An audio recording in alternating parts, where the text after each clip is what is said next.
Doctors in the Borders and Tayside are trialling an online app to ensure that dying patients get the correct amount of pain relief. Spot allows medical staff to double-check dosage when changing opioid medicines. These can be complex calculations which, if incorrect, can leave a patient with too little pain relief or risk overdose.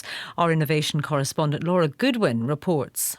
The patient was receiving her pain relief and her food through a tube that went into her stomach, and I was asked to see her because that tube had blocked.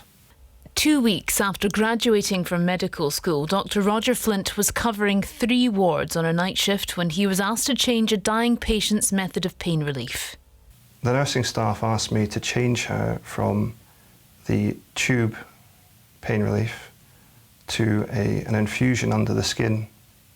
I found it quite difficult to perform that calculation, and I asked for some help to double check what I'd done. But unfortunately my senior doctor wasn't available, and so that patient went without pain relief until I could get some more help.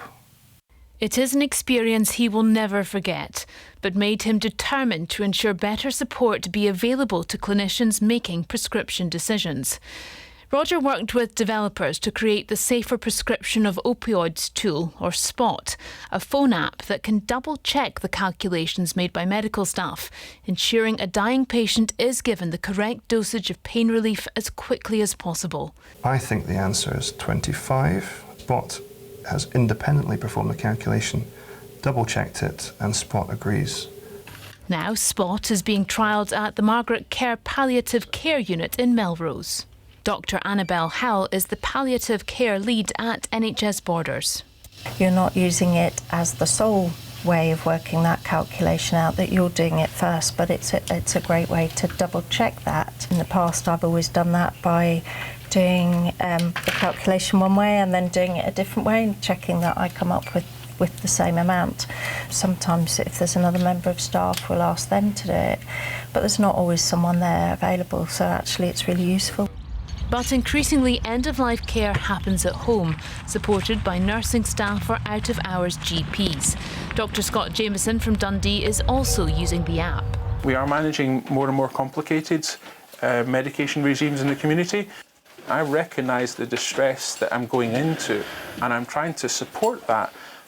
I want to make sure that I'm confident as well when I'm doing my conversions and these, it's late at night or early hours of the morning, that I'm accurate in my conversions. And I won't say that it's not mistake preventing, it's just making sure that we're making the right decisions and checking my calculations. A number of other health boards are now looking at trialling SPOT, and it's hoped it could be adapted for use with other types of medicine. I designed SPOT to make sure that no other prescriber would be put in that position again. And if I'd had SPOT at that time, I could have confidently performed that calculation, double-checked it independently, and that patient would have received her pain relief on time. That report from our innovation correspondent Laura Goodwin.